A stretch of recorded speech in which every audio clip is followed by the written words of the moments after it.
बिस्मिल्लाहिर्रहमानिर्रहीम। व्यूअर्स, आज का हमारा टॉपिक है finding inverse of a matrix using adjoint method. आपको पहले से ही मालूम है कि इनवर्स सिर्फ स्क्वायर मैट्रिक्स की ही मालूम की जा सकती है और इनवर्स मालूम करने के एक से ज़्यादा मेथड्स हैं। उनमें एक मेथड है एडजॉइंट मेथड। तो 2/2 की मैट्रिसेस की इनवर्स मालूम करनी आपने सीखी हुई है पहले से ही, मैट्रिक में भी और इवन इंटर में भी। इंटर में इवन आपने 3/3 की मैट्रिक्स की इनवर्स मालूम करनी भी सीखी है। तो आज हम इस लेक्चर में एक 3/3 की मैट्रिक्स कंसिडर करके उसकी इनवर्स मालूम करने सीखते हैं। जैसे इसके आप हेडिंग देख रहे हैं कि finding inverse of the matrix using adjoint method. तो मैट्रिक्स की इनवर्स मालूम करने के लिए हमें पहले उसका एडजॉइंट मालूम करना पड़ता है। मैट्रिक्स की इनवर्स मालूम करने के लिए जो हम एडजॉइंट मालूम करते हैं, बेसिकली वो भी एक मैट्रिक्स ही होती है और वो मैट्रिक्स ख़ास किस्म की होती है। उसमें मैट्रिक्स के एलिमेंट्स के को फैक्टर्स होते हैं और को फैक्टर्स फिर अपनी अपनी जगह प्लेस करके उसकी ट्रांसपोज ली जाती है। तो दो तीन चीज़ें यहाँ पे हमें फिर डिस्कस करनी पड़ेंगी कि एडजॉइंट कैसे मालूम किया जाता है और मैट्रिक्स के एलिमेंट्स के को फैक्टर्स क्या हैं। तो सबसे पहले ज़रा एक मैट्रिक्स 3/3 की आप कंसिडर कर लें। मैट्रिक्स ए ले लेते हैं आप, A11, A12, A13, A21, A22, A23, A31, A32, A33। ये A11 से क्या मुराद है? अगर आप गौर करें तो इस मैट्रिक्स की 3 रोज़ और 3 कॉलम्स हैं। ये रो 1, ये रो 2, ये रो 3 और ये कॉलम 1, ये कॉलम 2 और कॉलम 3। ये जो पहली एंट्रीज़ हैं ये रो को इंडिकेट कर रही हैं और दूसरी एंट्रीज जो हैं वो नंबर ऑफ़ कॉलम को जो है वो शो कर रही हैं। A11 से इसको A11 नहीं पढ़ना, इसको A11 पढ़ना है। A11 से मुराद क्या है? Element lying in the first row and first column. इसी तरह A21 से क्या मुराद है? Element lying in the second row in the first and the first column. इसी तरह इससे क्या मुराद होगी? Element in the third row and second column. अब आपको ये समझ आ गया। अब इसके एडजॉइंट मालूम करने के लिए मैट्रिक्स ए दी हुई है, इसका एडजॉइंट मालूम करने के लिए हमें पहले हर एलिमेंट के को फैक्टर्स मालूम करने हैं। को फैक्टर को आमतौर पे सी से डिनोट कर देते हैं, कैपिटल सी से या कैपिटल ए से। इस तरह से मिसाल के तौर पे अगर मैंने इस A11 इस एलिमेंट का को फैक्टर मालूम करना है तो उसका फार्मूला ये है। उसको अगर मैं कैपिटल A1 से लिख दूं तो फार्मूला ये है -1 + 1 और फिर जिस रो में और जिस कॉलम में वो एलिमेंट पड़ा हुआ है वो छोड़ के बाकी का डिटर्मिनेंट लेना है। कौन सी रो में पड़ा हुआ है? फर्स्ट रो छोड़ देनी है, फर्स्ट कॉलम छोड़ देना है और ये A22, A23, A32, A33। अब ये -1 की पावर 2 आ जाती है और ये आपको पता है डिटर्मिनेंट एक्सपेंड कैसे करना है। इसको इससे मल्टीप्लाई करना है, A22, A33, फिर माइनस करके इसको इससे मल्टीप्लाई करना है, A23, A32। ठीक है, तो ये आ जाएगा। अब जनरल फार्मूला, ये ज़रूरी नहीं कि कैपिटल A11 से आप लिखें, इसको आप कैपिटल C11 भी लिख सकते हैं। ये फार्मूला है, ठीक है। मैं भी आपको जनरल फार्मूला लिखता हूँ। यानी मैंने सिर्फ आपको वर्किंग बताई है कि ऐसा एलिमेंट जो फर्स्ट रो और फर्स्ट कॉलम में पड़ा हुआ है उसका को फैक्टर ये आएगा। अब जनरल बात कर लेते हैं। हम ले लेते हैं ith रो और jth कॉलम। यानी आपने अगर को फैक्टर मालूम करना है Cij, Cij से क्या मुराद होगी? को factor of the element which is lying in the ith row and jth column। इसका फार्मूला अगर पढ़ लें तो बाकी सारे को फैक्टर्स आपको मालूम हो जाते हैं। -1 रेज़्ड पावर i प्लस जे और आगे हम लिखते हैं MIJ, इसे कहते हैं minor of AIJ, small AIJ। और ये माइनर कैसे हासिल होती हैं? हम ith रो और jth कॉलम को छोड़ के बाकी जो बचेगा उसका डिटर्मिनेंट लेंगे, जैसे हमने यहाँ पे किया। तो जो आप क्वेश्चन कर रहे थे कि ये कहाँ से आया, तो ये फार्मूले का पार्ट है। अब इसी तरह अगर आप फर्ज करें आपने लेना है C23 लेना है, यानी किस एलिमेंट का को फैक्टर लेना है जो सेकंड रो और थर्ड कॉलम में पड़ा हुआ है। फार्मूला के हिसाब से ये क्या बनेगा, -1 2 + 3 और आगे क्या आएगा M23। अब M23 से क्या मुराद है, आपने डिटर्मिनेंट लेना है। A23 देखें कहाँ पे है, ये A23 है, जिस रो और कॉलम में पड़ा हुआ छोड़ देनी है आपने, यानी ये वाली रो छोड़ देनी है और ये कॉलम छोड़ देना। अगर आपने ये रो और ये कॉलम छोड़ दिया, बाकी क्या बचता है, A11 A12 A31 A32। बात क्लियर होगी? को फैक्टर मालूम कर रहे हैं इस फॉर्मूले को अप्लाई करते हुए। माइनर का भी मीनिंग समझ आ गया। माइनर जो है that is the determinant obtained by deleting the ith row and the jth column. MIJ minor of the ith row and jth column element कैसे हासिल होगा, by taking the determinant deleting the ith row and jth column of the original matrix. Next, ये आप -1 की power 5 जो बनेगी, ये क्या बनेगा, ये -1 ही मान जाएगा। फिर इसको इससे मल्टीप्लाई कराएं, A11 A32 -A12 A31। ठीक है, तो इस तरह से आपने को फैक्टर्स मालूम करना पता चल गया आपको। किस तरह हम को फैक्टर्स मालूम करेंगे। अब ये 3/3 की जो मैट्रिक्स है, इसके कितने एलिमेंट्स हैं, 1 2 3 4 5 6 7 8 9 एलिमेंट हैं। हर एलिमेंट का एक को फैक्टर मालूम करेंगे इसी तरह से। तो कितने को फैक्टर्स आएंगे, 9 को फैक्टर्स आएंगे। इसके बाद जो अगला काम होता है वो होता है मैट्रिक्स ऑफ को फैक्टर्स।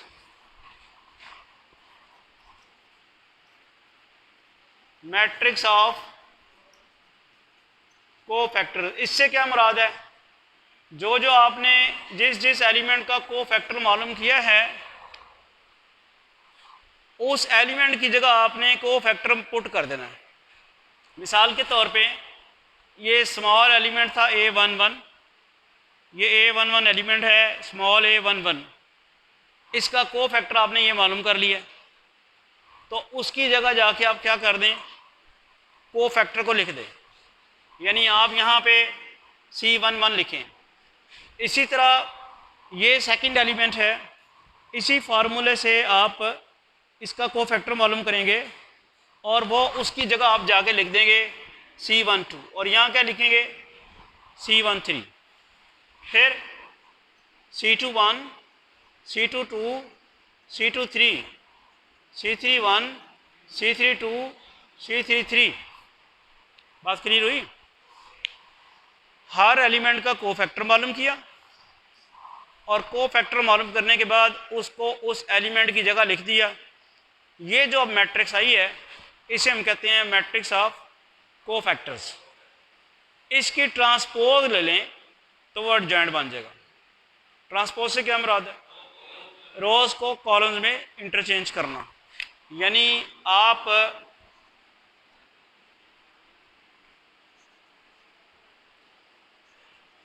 एडजॉइंट ऑफ ए क्या होगा, C11 C12 C13 C21 C22 C33 C31 C32 C33। इस मैट्रिक्स की transpose matrix of cofactors उसकी transpose. Is it clear no? ये एडजॉइंट है।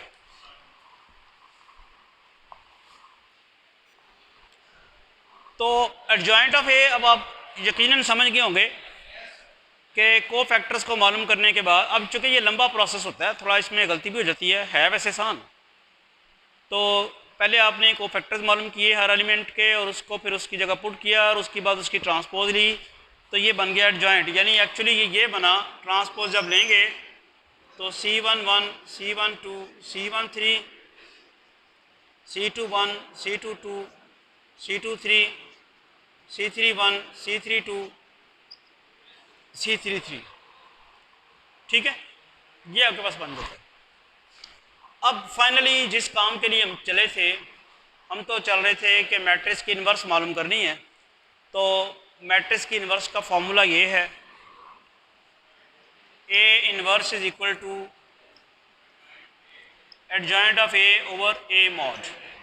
A मॉड, इससे यहाँ क्या मुराद है? Determinant of the matrix. तो चूँकि मैट्रिक्स की इन्वर्स मालूम कर रहे हैं हम, इन्वर्स मालूम करने के लिए एडजॉइंट मालूम करना था, एडजॉइंट मालूम करने के लिए को फैक्टर्स मालूम करने थे। तो वो सारा कुछ मैंने करके आपको बता दिया कि ये ऐसे है।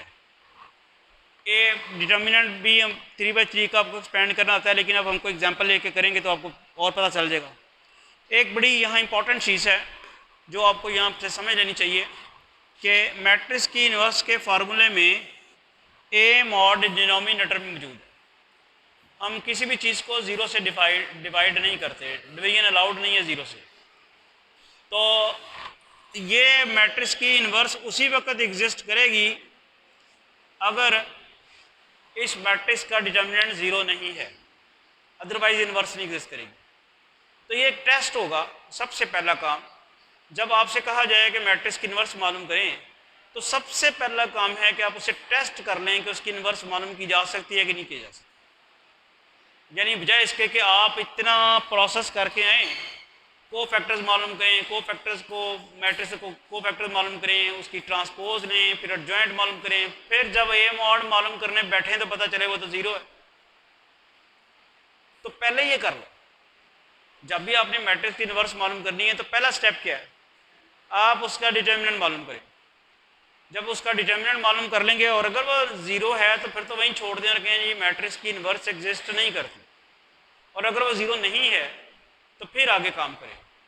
एक चीज़ मैंने आपसे और भी शेयर करनी है कि मैट्रिक्स की इन्वर्स मालूम करने का हम सिर्फ एक ही क्वेश्चन करेंगे। इसी क्वेश्चन में मेथड डिस्कस हो रहा है। अब न्यूमेरिकल वैल्यू बदल जाए तो आपको इन्हीं स्टेप से क्वेश्चन खुद सॉल्व करना चाहिए। तो क्या करना है? सबसे पहला काम क्या बेहतर है, उसका डिटर्मिनेंट मालूम कर लिया जाए और चेक कर लिया जाए कि वो ज़ीरो तो नहीं है। उसके बाद फिर उसका को फैक्टर सारे एलिमेंट के फिर एडजॉइंट वही सारा। अब आप मुझे खुद बताएं कि एक मैट्रिक्स हम लिख लेते हैं और उसकी इन्वर्स मालूम करते हैं, पूरा मेथड डिस्कस हो जाएगा। तो मैं किसी बुक वगैरह से इस वक्त नहीं लिख रहा हूँ एग्जाम्पल, आप बता दें कि किस मैट्रिक्स की इन्वर्स लेनी। लेट्स सपोज के मैट्रिक्स ए है जी, बताएं जी, बोलें। एक बच्चा बोल दे को मैट्रिक्स 3/3 की बना दो जी। 9, 7, 5 हैं, 8 आगे 2, 4 फिर जी। चले मैट्रिक्स की आप ये आपने ले ली और न्यूमेरिकल वैल्यू आपने इतनी बड़ी बड़ी ले ली है, कोई बात नहीं, हमने मेथड डिस्कस करना। तो सबसे पहला काम जैसे मैंने आपको बताया कि आप इसका डिटर्मिनेंट लें 9, 7, 5, 8, 2, 4, 6, 10, 12, ये डिटर्मिनेंट लें। अब चूंकि मैट्रिक्स आपने इतनी बड़ी बताई है जिसमें आप 10, 12 चले गए हैं, तो अब इसकी कैलकुलेशन भी आप ही करवाएंगे।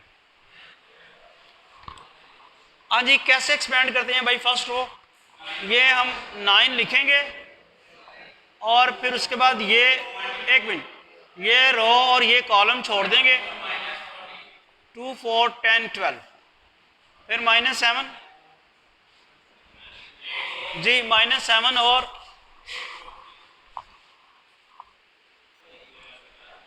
इसके बाद है फर्स्ट एलिमेंट 9 आपने लिख के फर्स्ट रो और फर्स्ट कॉलम छोड़ दिया, 2 4 10 12 लिख दिया। फिर ये फार्मूले का माइनस साइन है, आप कह रहे होंगे कि ये तो 7 है और आपने -7 लिख दिया। अगर आप फर्स्ट रो से एक्सपेंड करते हैं तो साइन आते हैं प्लस माइनस प्लस, तो पहला साइन प्लस आया, दूसरा साइन माइनस। अब यहाँ भी यही स्ट्रेटजी अडॉप्ट करनी है कि ये 7 फर्स्ट रो में और सेकंड कॉलम में पड़ा हुआ है, ये रो भी छोड़ देनी है, कॉलम भी छोड़ देना है। बाकी क्या रह जाएगा 8 4 6 12, तो वो रह जाएगा 8 4 6 12। फिर प्लस 5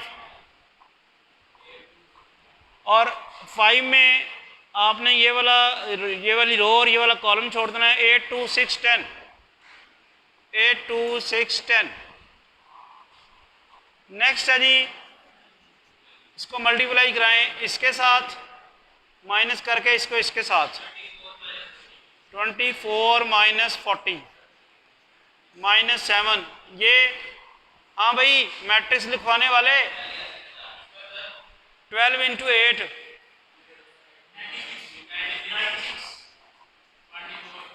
24। अब कोई गलती ना करना, 80 माइनस 12। चलें 9 इंटू -16, फिर 96 माइनस 24। ये काउंटर चेक भी साथ साथ करते जाएं वरना हमारा आंसर ठीक नहीं निकलेगा। 72, फिर यहाँ 68।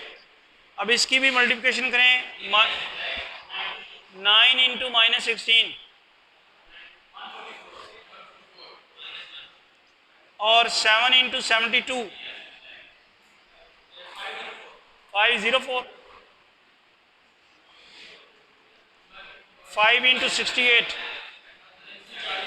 1। आगे भी करें, कोई बात नहीं, जीरो तो नहीं आएगा ना।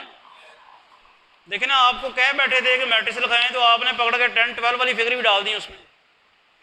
अब आप यानी अब ऐसा हुआ है कि टोटल सारा माइनस, ये जीरो के इक्वल तो नहीं है ना। अब ये सारे बच्चे जो हैं, कोई एक आध बच्चा इस सारी कैलकुलेशन को काउंटर चेक करता जाए कि क्या वर्किंग ठीक की है। शाबाश, कोई एक बच्चा ज़रूर वेरीफाई करे।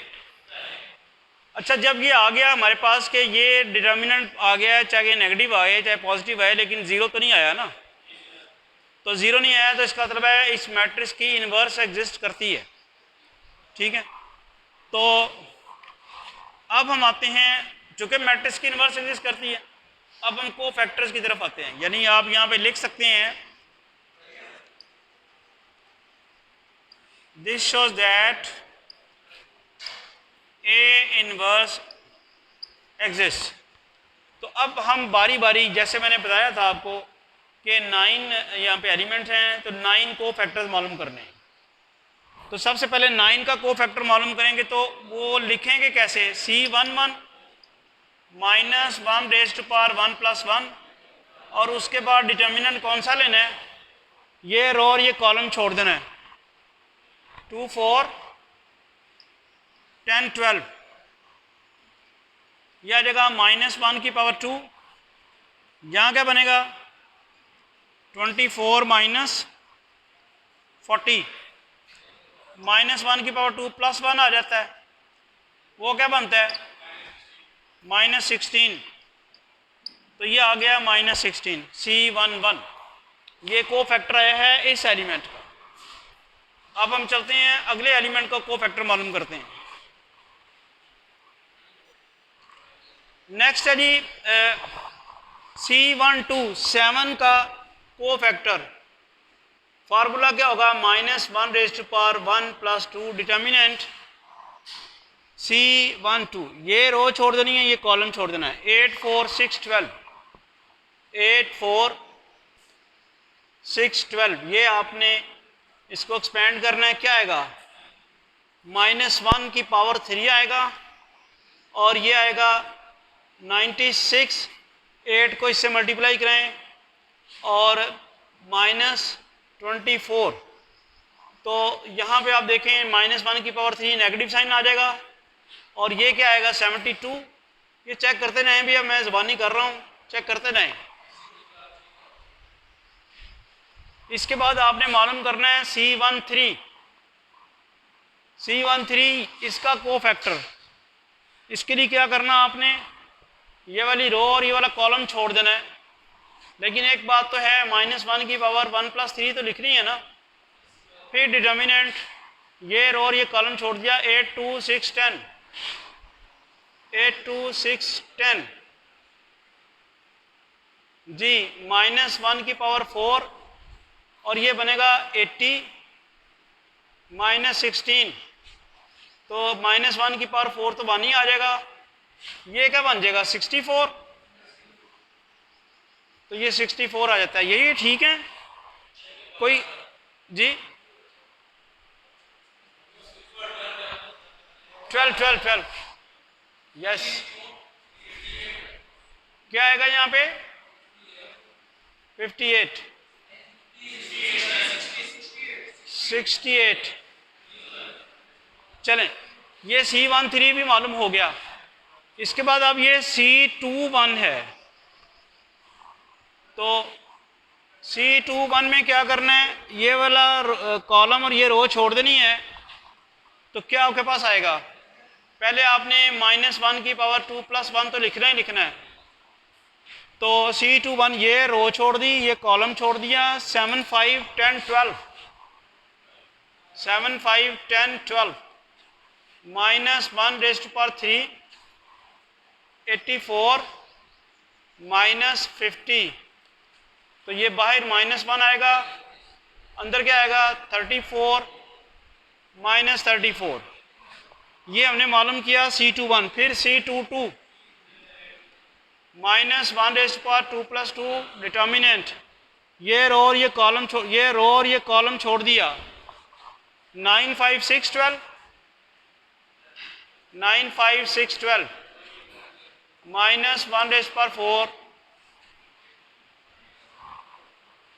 12 9s are 144।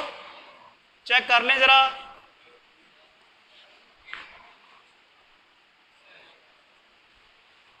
Ji 12 9s are, कोई आप में से कैलकुलेशन नहीं कर रहा, वर्किंग कोई नहीं कर रहा कैलकुलेटर पे।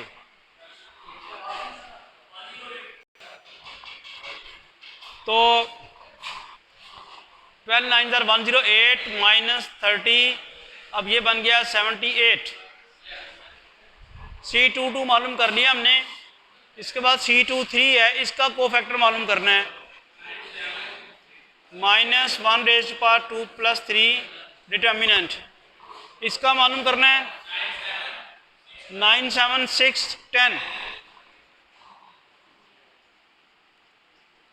ये आ जाएगा -1⁻⁵ 90 -42 -1 और 48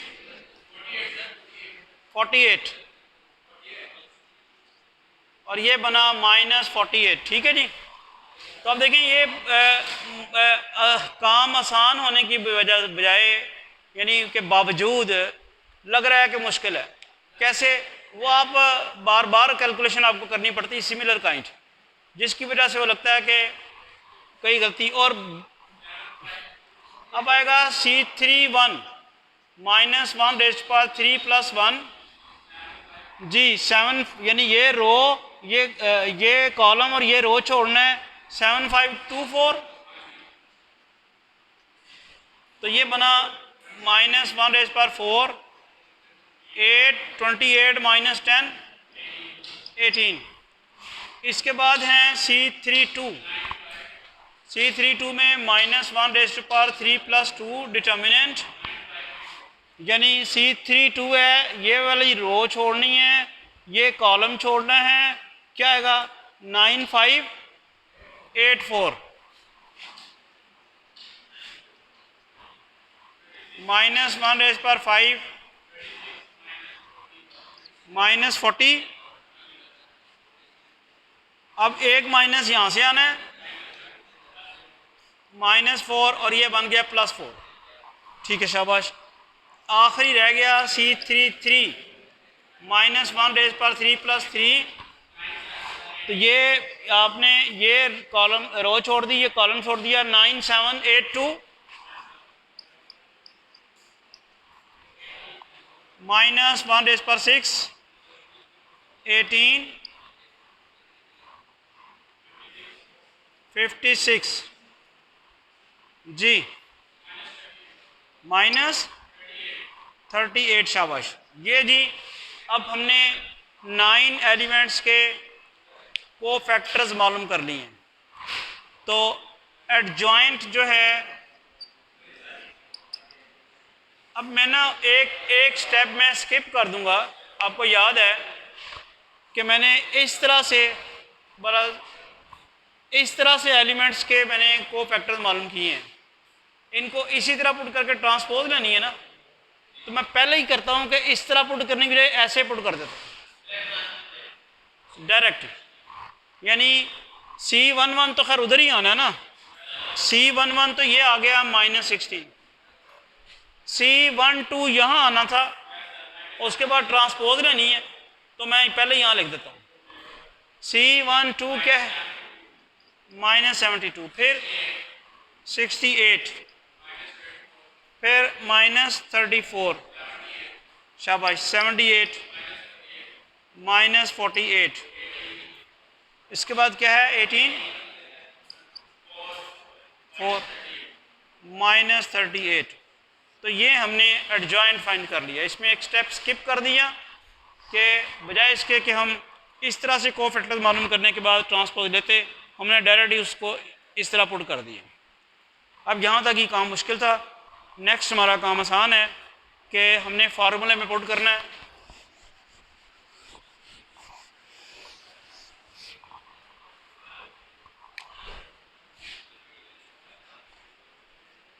Now A inverse is equal to adjoint of A over A mod।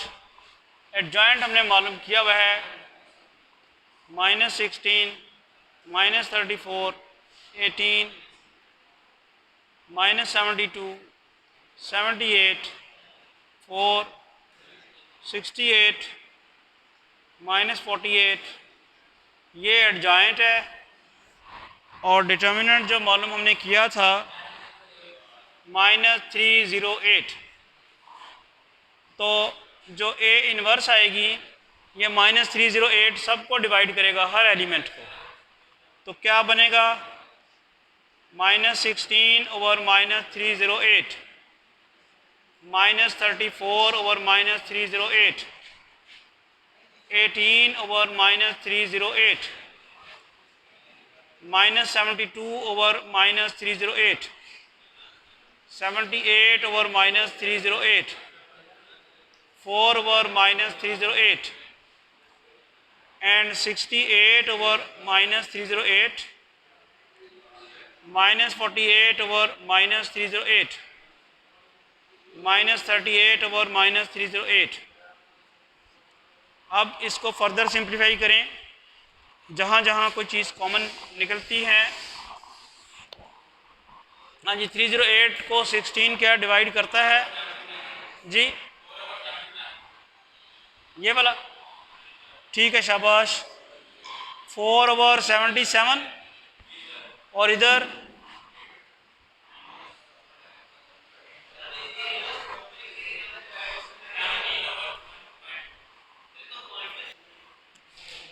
तो आप देखें कि इसकी सिंप्लीफिकेशन करने के बाद ये रिज़ल्ट आया। अब आमतौर पे जो आपको मैट्रिक्स की इन्वर्स मालूम करने के लिए कही जाती है ना, वो उसमें कैलकुलेशन इतनी लेंथी नहीं होती जितनी आपने शुरू में मैट्रिक्स में डाल ली थी। आमतौर पे सिंगल डिजिट होते हैं। बहरहाल अब जो भी आए तो आपने वर्किंग इस तरह ही करनी है। तो हमने डिस्कस कर लिया कि किसी मैट्रिक्स की इन्वर्स एडजॉइंट मेथड से कैसे मालूम करते हैं। अब अगर आप किताब का कोई सवाल कर रहे हैं तो आप आंसर वहाँ से देख के चेक कर लेंगे कि हमारा आंसर ठीक आया कि नहीं आया। लेकिन ज़ाहिर पता, अगर आप क्वेश्चन पेपर में क्वेश्चन सॉल्व कर रहे हैं तो वहाँ तो आपके पास आंसर तो आपको याद नहीं होगा। फिर कैसे वेरीफाई करेंगे? जैसे अभी ये जो क्वेश्चन हमने सॉल्व किया है, इसका ये आंसर ठीक आया है या नहीं आया, ये तो अभी हमें नहीं पता। कैसे नहीं पता? क्योंकि किसी किताब से हमने ये क्वेश्चन ही नहीं लिया, आपने रैंडमली क्वेश्चन लिखवाया है और हमने उसको सॉल्व करना शुरू कर दिया। अब ये सही भी आया, जवाब के नहीं आया। इसका तरीकाकार क्या है कि ये जो मैट्रिक्स की इन्वर्स आई है, अगर आप इसको इस मैट्रिक्स के साथ मल्टीप्लाई कराएं तो आंसर जो है वो आइडेंटिटी मैट्रिक्स आनी चाहिए। यानी अगर आप ये प्रूव करने में कामयाब हो गए A inverse is equal identity matrix, identity matrix से क्या मुराद यहाँ होगी 1 0 0 0 1 0, तो अगर तो ये आ गया आंसर फिर तो हमारा आंसर ठीक है। और अगर इनकी प्रोडक्ट आइडेंटिटी मैट्रिक्स नहीं आती तो फिर आंसर गलत है। अब आप इसको ज़रा वेरीफाई करें।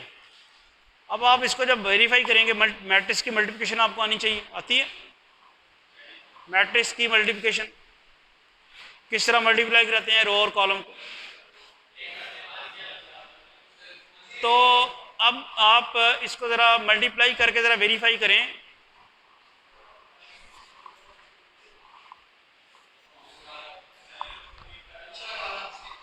तो लेक्चर का टाइम चूँकि ख़त्म हो चुका है, हम नेक्स्ट लेक्चर में इसको वेरीफाई करेंगे कि ये मैट्रिक्स है, इसकी जो इन्वर्स आई है, इसको आपस में मल्टीप्लाई करके क्या आइडेंटिटी मैट्रिक्स आ रही है। Thank you.